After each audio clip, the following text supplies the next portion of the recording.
दोस्तों, SIR SIR से मुताल्लिक कुछ बात करनी है। वो ये है कि एक मुहिम चलाई जा रही है चारों तरफ कि बीएलओ आपके घर घर जाएंगे। ये देखिए, मैं अभी स्कूल से आया हूँ। बीएलओ साहब ने मुझे बुलाया था। मैं भी अपने फॉर्म लेकर के आया हूँ और मुझे वहां जाके कुछ बहुत जरूरी बात पता चली। वो बात ये है कि बीएलओ घर घर जाएंगे, ये कहाँ तक सही है? देखिए, वैसे तो उनकी जिम्मेदारी है सभी बीएलओज की कि वो आपके घर घर जाएं और आपको घर जा करके फार्म उपलब्ध कराएं। लेकिन ये जरूरी नहीं है। जरूरी इसलिए नहीं है क्योंकि बीएलओ जो होते हैं वो भी सरकारी स्कूल के टीचर हैं और उनको काम बहुत है। मैंने जा करके उनका काम देखा है। बच्चों को पढ़ाना है, बच्चे पढ़ रहे हैं। एक सबसे बड़ी बात तो ये है कि इस एसआईआर के काम से बच्चों की पढ़ाई में दिक्कत आई है। थोड़ा सा उनसे बच्चों से ध्यान हट गया है टीचर लोगों का। तो इसलिए मैं आपको बता दूं, उन्हें बच्चों की पढ़ाई का भी काम है, फॉर्म भरने का भी काम है, आपको देने का भी काम है, आपसे लेने का भी काम है, चेक करने का भी काम है। बहुत सारे काम है और एक बीएलओ के ऊपर बहुत ज्यादा लोड है। सबसे मेन तो यह है कि मुझे आज कचहरी आने में देर हो गया क्योंकि वहां पे फॉर्म मिल ही नहीं रहे। बीएलओ फॉर्म ढूंढ रहे हैं आपके मकान नंबर से, आपकी वोटर लिस्ट से, और जो है आपको ढूंढ ढूंढ के दे रहे हैं। बच्चे खेल रहे हैं पढ़ाई में, उन्हें दिक्कत हो रही है। तो इसलिए आप लोग अपनी जिम्मेदारी को समझें। अब जिम्मेदारी क्या है? जिम्मेदारी आपकी ये है कि आप खुद अपने बीएलओ से कांटेक्ट करें, उनके पास जाएं स्कूल में, वो जहाँ पे भी हो, और उनकी मदद करें। उनकी मदद करना से मतलब ये है, मेरी मुराद ये है कि आप जब वहां जाओगे आप उनसे फॉर्म अपने खुद ले लें। जो आपको बात हो कह रही वो पूछ लो उनसे, वो आपको बताएंगे। और जो है उनसे फॉर्म लेने के बाद में आप उनको भरे, अच्छी तरह भरे, और जो है तब आप उनको फॉर्म वापस करें। दो फॉर्म होते हैं, एक आपको वो देंगे, एक अपने पास रखेंगे। जो फॉर्म आपको वो देंगे आप उनसे बीएलओ से जो है उस पर रिसीविंग ले ले। आपको रिसीविंग लेकर रखनी है, आपके काम आएगी बाद में। तो इसलिए आप अपने घर पे ये सोच के ना बैठ जाएं कि बीएलओ घर घर आएंगे। अलग, क्योंकि मैं मानता हूं उनका काम तो है आपके घर जाने का, लेकिन जरूरी नहीं है कि वो आपके घर जाए क्योंकि उनको बहुत काम है। कहाँ तक पहुंचाएंगे भाई आपके घर वो? तो आपको उनसे कोई शिकायत करने की जरूरत नहीं है इस बात को लेके, क्योंकि जब सरकार बता रही है, सब बता रहे हैं कि बीएलओ घर घर जाएंगे, और वो अगर घर नहीं गए तो ये होगा कि वो क्यों नहीं घर आए भाई, आप उनकी शिकायत करते फिरो। तो गलत है, शिकायत करनी नहीं चाहिए क्योंकि उनको काम बहुत है, मैंने देख लिया। आप जो है खुद अपनी जिम्मेदारी को थोड़ा समझो, उनकी मदद करो। वो बहुत अच्छे लोग हैं। और जो है आप उनसे जितना भी हो सके आप उनका सहयोग करें, उनके साथ रहें, खुद जा करके उनसे फॉर्म लें। ये बताना था। दूसरी चीज क्या है? दूसरी चीज ये है, कुछ लोगों के डबल वोट है। मसलन कुछ लोग ऐसे हैं जिसने, कोई गांव का रहने वाला है, गांव में वोट है, फिर शहर में जाकर रहने लग गया, शहर में वोट बनवा ली। दोनों जगह डालते हैं, कुछ ऐसे भी है।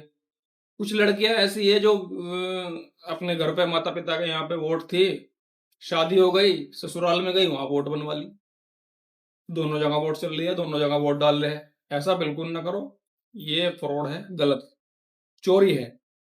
क्योंकि दो जगह आपको वोट डालने का राइट ही नहीं है, आप दो जगह वोट क्यों डाल रहे हो भाई? एसआईआर का के इसने काम बहुत बढ़ा दिया सभी लोगों के, लोगों को परेशान कर दिया। कागज दिखाओ, ये करो, वो करो। बीएलओ को परेशान कर दिया, टीचरों को परेशान कर दिया, बच्चों की पढ़ाई में दिक्कत आई। लेकिन इसका एक फायदा भी है। फायदा यही है कि जिनके डबल वोट है वो अब डबल नहीं रहेंगे, सिंगल रह जाएगा। ये सबसे बड़ा फायदा मान रहा हूं मैं इसका। वोट सबका सिंगल ही होना चाहिए।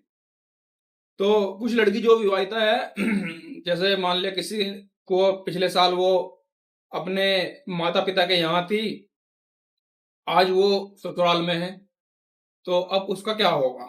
उसका वोट वहां पे भी बन गया और माता पिता के यहाँ तो है ही पहले से ही।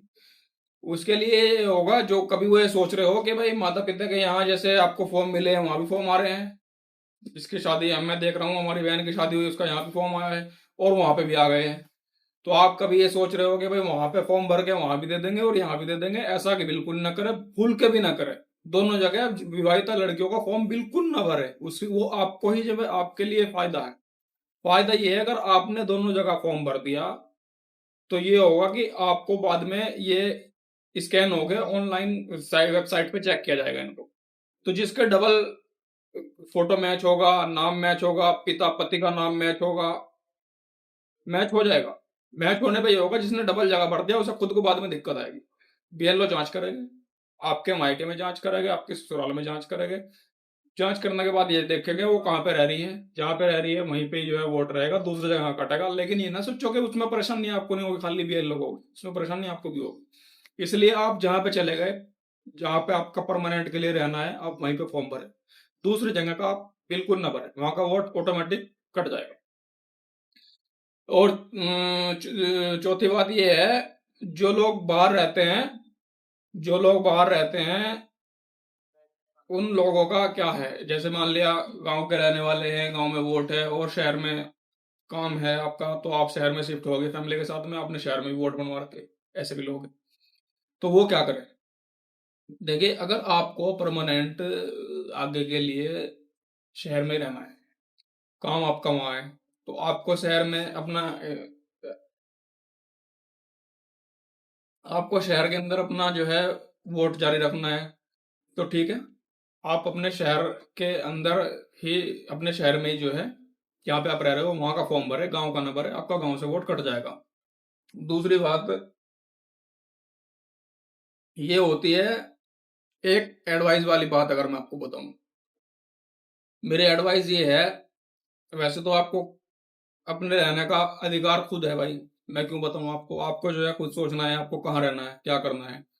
लेकिन जो लोग, कुछ लोग ऐसे हैं, मान लिया शहर में रह रहे हैं और गांव के रहने वाले हैं, तो वोट कोशिश करें जहां तक हो सकता है, आप अपना जहां पुश्तैनी है, जो गांव है वहीं पे अपना वोट रखें। क्योंकि गांव गांव होता है, आपको कभी भी वहां पे जाना पड़ सकता है, या आपकी जो है असल जो आपकी पहचान है वो आपके गांव से है। अगर आपको गांव में जाना ही नहीं, किसी का मामला ही खत्म होगा गांव से, वो तो एक अलग बात है, मैं उनके लिए नहीं कह रहा हूं, मैं उनके लिए कह रहा हूं जिनकी फैमिली भी गांव में रह रही है और आप अकेले आ गए हो अपने बीवी बच्चों को साथ में लेकर शहर में, और यहाँ रह रहे हो, काम कर रहे हो। तो अगर आपको परमानेंट के लिए सोच लिया तो ठीक है, आप यहीं रखो। लेकिन अगर आपका परमानेंट का नहीं है और काम ऐसा है कि वो काम बदल भी सकता है, तो आपको, भले ही आप शहर में काम कर रहे हो, रहो शहर में, काम करो, लेकिन वोट अपना अपने गांव में रखो, क्योंकि पहचान वहीं से है। खैर, ये तो एक जरूरी बात नहीं, ये तो आप जो है आपको ही डिसाइड करना है, ये तो मेरी एक जो है आपसे एक एडवाइस थी।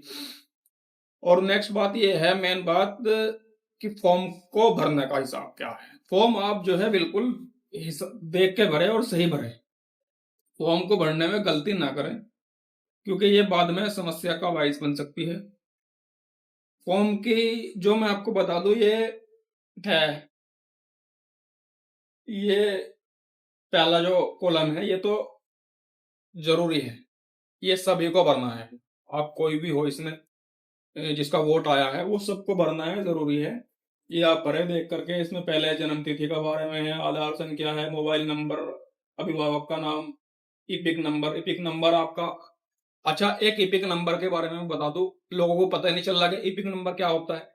लोग मुझे फोन कर रहे, बहुत लोग के भाई के सर ये इपिक नंबर क्या होता है, हमें इपिक नंबर का नहीं पता जी, कहाँ से देखो ये आप, मतलब जो है ये कोई परेशान होने वाली बात नहीं, बहुत नॉर्मल बात है, कॉमन बात है, बस भाषा का फर्क है। ये आपको बहुत आसानी से पता लग जाएगी, आपको इसके लिए लड़ने की जरूरत नहीं है। आपको गुस्सा आ रहा है कुछ लोगों, मैंने देखा है कि सरकार ने लाइन में लगा दिया जी, पेपर बनवा दिए जी, ये कर दिया वो कर दिया, फॉर्म भरो। तो आप बिल्कुल भी गुस्सा ना करो, ये आपका काम आराम से हो जाएगा। इपिक नंबर होता है जो आपका वोटर आईडी कार्ड होता था पहले, अब भी है लोगों के पास में, लेकिन अब वो आधार कार्ड आने के बाद हटा दिया लोगों ने, जिसे पहचान पत्र बोलते थे, उसके ऊपर पड़ा हुआ होता है एपिक नंबर, वो पहचान संख्या। जैसे आप आधार कार्ड नंबर होता है पहले, इसी तरीके से जो है पहचान पत्र के ऊपर एक नंबर होता था, वो एपिक नंबर होता है। और आपका जो वोटर लिस्ट है उसमें, वोट के आपके जहां पे वोट है वोटर लिस्ट के अंदर, उसमें भी आपका एपिक नंबर आपको मिल जाएगा, और इसमें भी है फॉर्म के अंदर, ये फॉर्म के जो है ऊपर ही एपिक नंबर पड़ा है, यहां से आपको इसे देख के भर सकते हैं। और दूसरी चीज, फिर दूसरा एक कॉलम ये है आपको भरना है, दूसरा कॉलम ये इधर आ जाता है, ये इसमें पिछले एसआईआर की मतदाता सूची के मतदाता का विवरण देना है। तो ये उसके लिए है जिनके 2003 की वोटर लिस्ट में नाम है, जिन जिन लोगों के 2003 की वोटर लिस्ट में वोट थे, ये कॉलम उनके लिए है, ये सबके लिए नहीं है।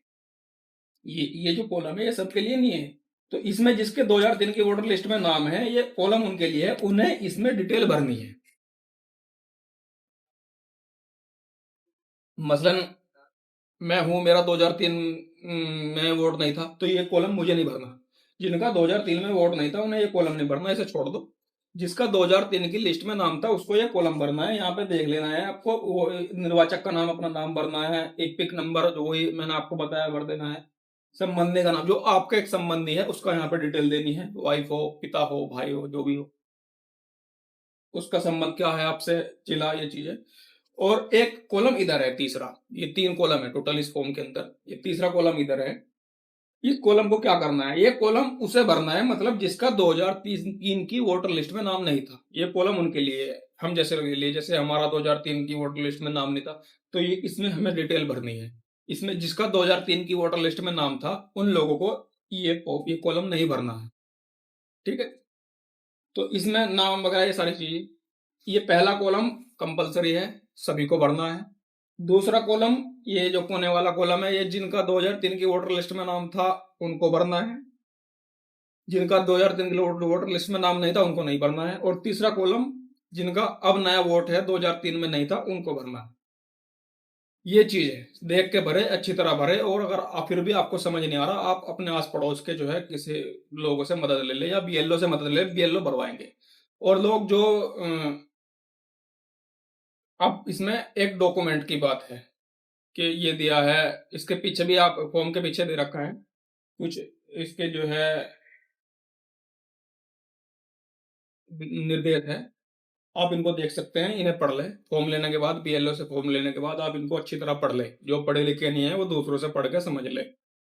इसमें लिखा है यहाँ पे, अच्छा हाँ, एक और अहम बात है इसमें, नीचे एक चीज मैं पढ़ रहा था, ये फॉर्म के लास्ट में जो लिखा है, सबसे लास्ट वाली लाइन, ये जो डिटेल आप भरेंगे, आप देखो होशियारी मत दिखाना किसी भी तरीके से। कुछ लोग होशियार बनते हैं कि अब मान लिया उनका 2003 की वोटर लिस्ट में नाम है नहीं, उनका, उनके फादर का नहीं है, दादा का नहीं है, मदर का नहीं है, किसी का कोई डिटेल नहीं, कोई नया लोग है, जैसे हो सकता है बाहर से आए हुए हो, और आपके पास डॉक्यूमेंट भी नहीं है पुराने, या कुछ जो 11 डॉक्यूमेंट इसमें जो है मांगे हैं।